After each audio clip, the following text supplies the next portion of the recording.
ನಮಸ್ತೆ. ನನ್ನ ಹೆಸರು ಆಶಾ ನೂಜಿ. ರಾಮಸಾಂಗತ್ಯ ಎಂಬ ಕಾವ್ಯ ಸಂಕಲನದಿಂದ ಯುದ್ಧಕಾಂಡವನ್ನು ನಾನು ಜಾನಪದ ಶೈಲಿಯಲ್ಲಿ ಪ್ರಸ್ತುತಪಡಿಸುವೆ.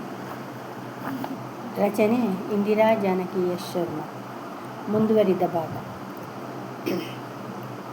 ಒಡ ಹುಟ್ಟಿದವ ನೀನು ಜಾತಿಯ ತೆರದಲ್ಲಿ ಶತ್ರುವನ್ನೋಲೈಸುತ್ತಿರುವೆ. ದಾನವ ಕುಲಪುತ್ರಿಗಾಗಿರುವ ನ್ಯಾಯ ಪಾಪಮಾನವನು ಮರೆತಿರುವೆ. ರಾಕ್ಷಸ ವೈಭವವನ್ನು ಪುನಃ ಸ್ಥಾಪಿಸಿ ಮೆರೆದಿಹೆ ಲಂಕೆಯೊಳಿಂದು. ಸೀತೆಯನ್ನೊಪ್ಪಿಸಿ ಮನ್ನಿಸಬೇಕೆಂದು ರಾಮಂಗೆ ಶರಣಾಗೆನೆಂದು. ರಾಮನೇ ಜಯನೆಂದರು ಹುತ್ತ ದೈತ್ಯರ ಸ್ಥೈರ್ಯವ ಕುಂದಿಸುತ್ತಿರುವೆ. ಬಾಂಧವ್ಯ ಹರಿಯಿತು ರಾಜ್ಯದಿಂದ ತೊಲಗುನಿ ಲಂಕಾಧಿಪತಿಯಾಜ್ಞೆ ಕೊಡುವೆ. ಲಂಕೆಗೆ ಉಳಿತಾಗಲೆನ್ನುತ್ತ ನುಡಿದೇನು ನಿನಗದು ಪಥ್ಯವಾಗಿಲ್ಲ. ಪಾಪ ಕೃತ್ಯವ ಹೇಳಿ ಹಿತಚಿಂತನೆಯ ಮಾಡೆ ಸ್ನೇಹಿತರಿಲ್ಲಿ ಯಾರಿಲ್ಲ. ರಾಜ್ಯದಿಂ ಹೊರಗಟ್ಟಿ ದಂಡಿಸಲಗ್ರಜ್ಜ ಅನುಜ ವಿಭೀಷಣನೊಂದು. ನೀಲ ನೀರದ ಗಾತ್ರನನು ಸೇರೆ ಹೊರವಂಟ ಮಾತೃಭೂಮಿಗೆ ಕೈಯ ಮುಗಿದು. ದೈವ ಭಕ್ತಿಯ ವರ ಪಡೆದ ವಿಭೀಷಣ ರಾಮನೊಳು ದೇವರ ಕಂಡ. ಭವಸಾಗರವ ದಾಟಿಸುವನನ್ನು ಸೇರಲು ಸಾಗರವನ್ನು ದಾಟಿಕೊಂಡ. ಕೈಯಲ್ಲಿ ಗದೆಯನ್ನು ಪಿಡಿದಿಹ ಕರಿಮಯ್ಯ ಅಸುರ ವಿಭೀಷಣನೊಡನೆ.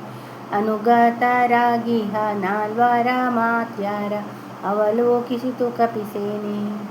ಶಸ್ತ್ರಧಾರಿಯ ಕಂಡು ಜಾಗೃತಗೊಂಡರು ಉತ್ಸಾಹಿ ವಾನರರೆಲ್ಲ.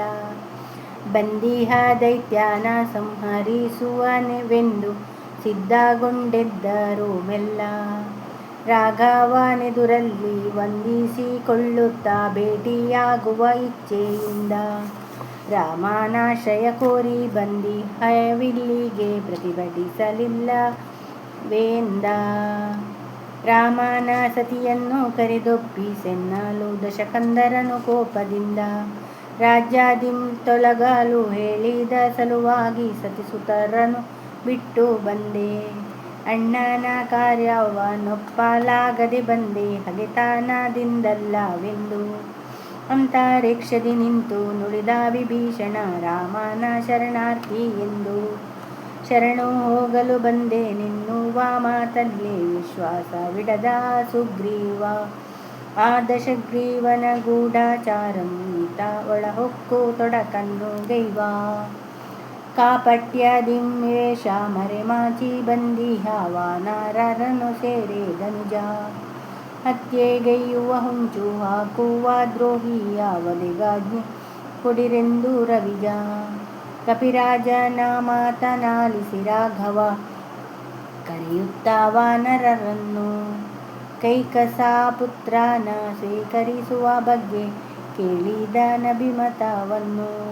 ಅಂಗದನೆಂದನು ಗುಣದೋಷಗಳ ಪರಿಶೀಲಿಸಿ ನೋಡೋಣವೆಂದು.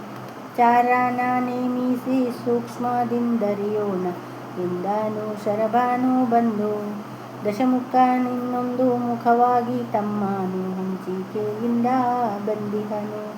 ಹೊರಗಿಹ ರಾವಣಂಗೊಳಗಿನಿಂಬಕಾರ ವಿಯುಕ್ತ ಘಾಸಿ ಮಾಡುವನು.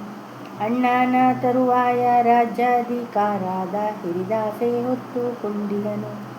ಆತನ ಮಣಿಸಲು ಸಾಮರ್ಥ್ಯವಿಲ್ಲದೆ ರಾಮನ ಬಳಿಗೆ ಬಂದಿಹನು. ಕಪಿಸೇನೆಯೊಂದಿಗೆ ರಾಘವ ಬಂದಿಲ್ಲೆ ಬೇಡು ಬಿಟ್ಟಿಹ ವಾರ್ತೆ ಕೇಳಿ. ಶರಣು ಹೋಗುವ ನೆಪ ಹೊತ್ತು ಬಂದಿಹನೀತ ರಾಮನ ಬಲ್ಮೆಯ ಕೇಳಿ.